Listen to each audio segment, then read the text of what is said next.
In a world buried under darkness, one small light refused to die. When everything went black, this light chose to stay. They took away the sun, but they could never take this light. In America's deepest mines, hope had only one shape: a flame. This is not the story of a miner. This is the story of the light that kept him alive. In the coal town of Black Ridge, West Virginia, the sun didn't rise. It waited. It waited behind thick mountain clouds and black dust that never truly left the air.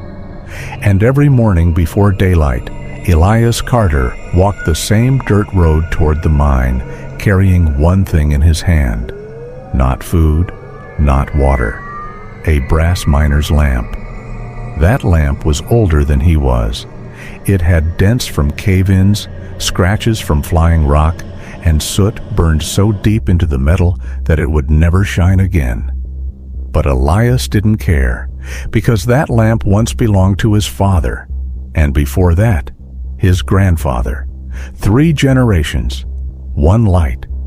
Inside the mine, darkness wasn't empty. It was alive. It pressed against your chest, crawled into your ears, and made every breath feel borrowed. Men trusted machines.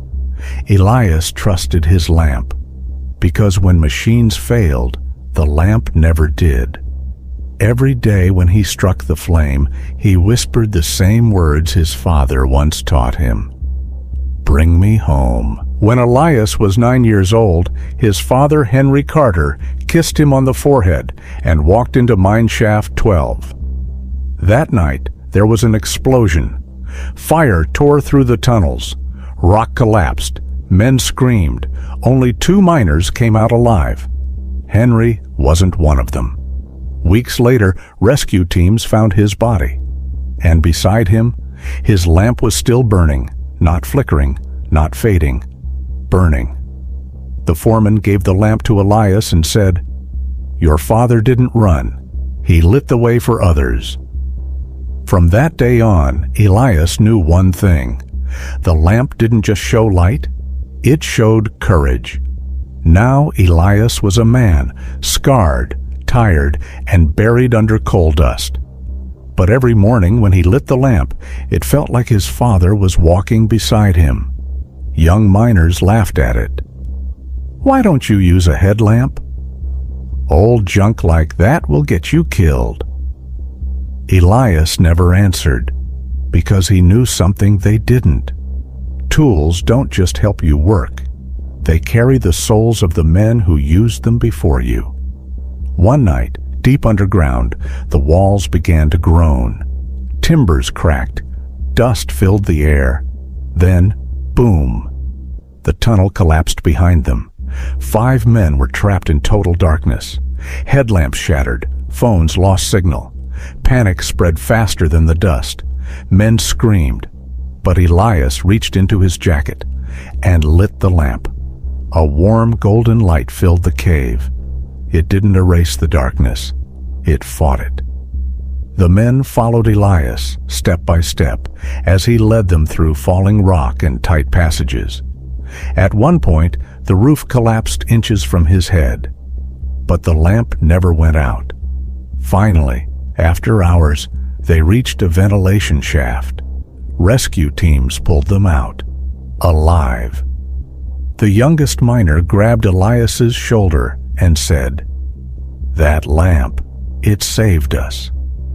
Elias looked at it and whispered, "No, my father did." Years later, Elias grew old. His hands shook, his knees hurt, but he still went to the mine. One morning, he felt something was wrong. The air was heavy. The mine felt quiet. During his shift, another collapse began. This time, Elias was trapped alone. His leg was pinned. His radio was broken. The lamp was all he had. He lit it and held it high. Rescue teams searched for hours. They found him just before the flame went out, still holding the lamp, still fighting the dark. Today, the lamp sits in a small museum in Blackridge. Beside it is a photo of 3 men, a grandfather, a father, a son, and below it reads, "When the world went dark, this light never did." Because tools are not just metal and fire. They are memory. They are loyalty.